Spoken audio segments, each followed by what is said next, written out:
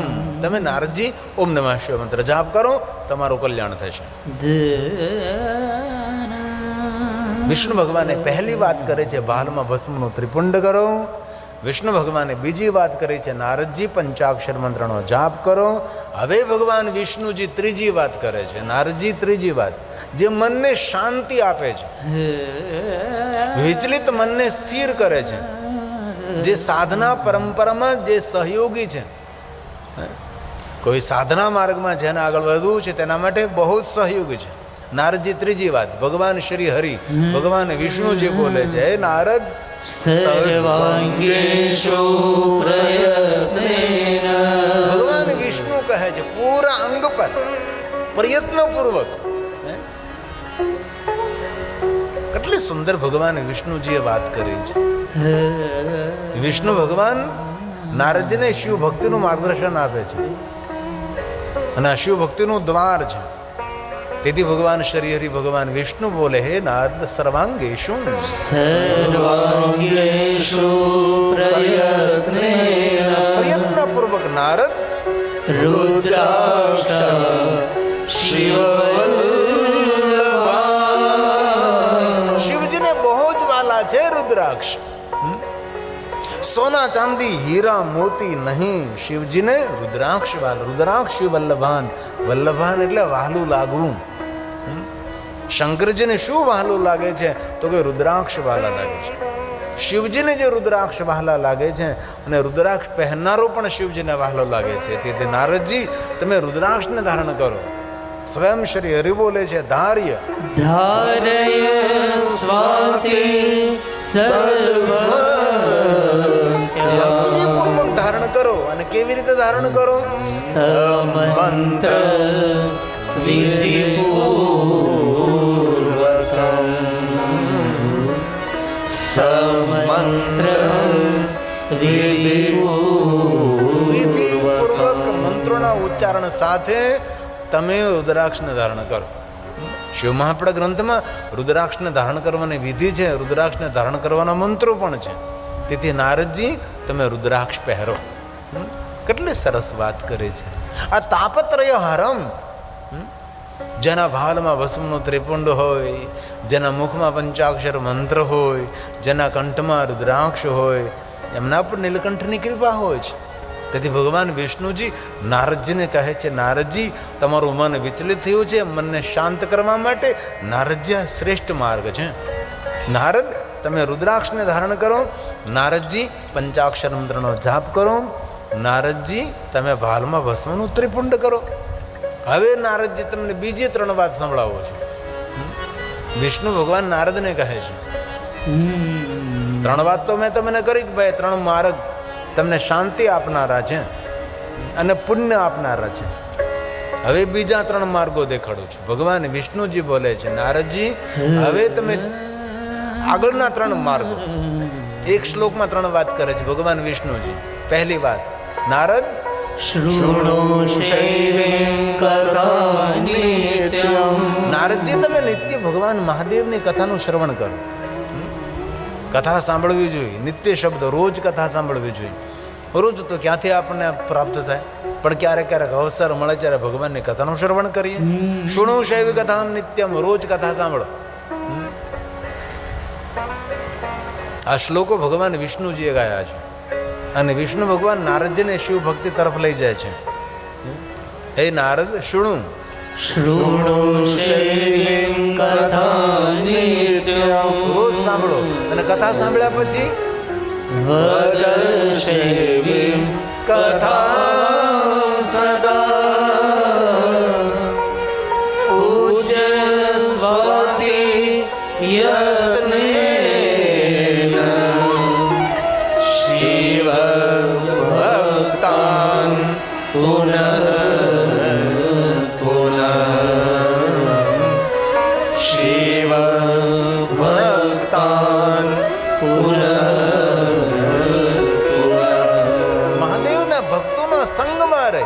અને શિવ ભક્તોની સેવા કરો.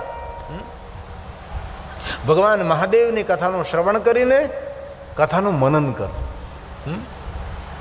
અને કથાનો સંદેશ પહોંચાડો કોઈ સુધી. અને મહાદેવના ભક્તોના સંગમાં રહી અને શંકર ભગવાનના જે ભક્તો હોય એમની સેવા કરો. ભગવાન શ્રી હરિ નારદજીને કહ્યું છે તમે મહાદેવની કથાનું શ્રવણ કરો.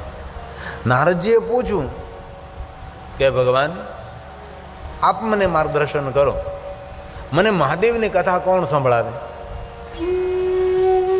ત્યારે ભગવાન વિષ્ણુજી નારદજીને કહે છે કે નારદ, મહાદેવની કથા સાંભળવા માટે તમે બ્રહ્મલોકમાં જાઓ અને તમારા પિતા બ્રહ્માજી તમને મહાદેવની કથા કહેશે અને આપના પિતા બ્રહ્માજીની સામે જઈને તમે જિજ્ઞાસા ભાવ પ્રગટ કરજો કે મને મહાદેવની કથા સાંભળવી છે. બ્રહ્માજી તમે મને શંકર ભગવાનની કથા સંભળાવો. ભગવાન વિષ્ણુજીએ નારદજીને સુંદર માર્ગદર્શન પૂરું પાડ્યું છે અને નારદજી ભગવાન વિષ્ણુના સાનિધ્યને છોડી ભગવાન વિષ્ણુજીને પ્રણામ કરી વિષ્ણુ ભગવાન પાસેથી સુંદર કથા કથન શ્રવણ કરી અને નારદજી બ્રહ્મલોકમાં આવે છે.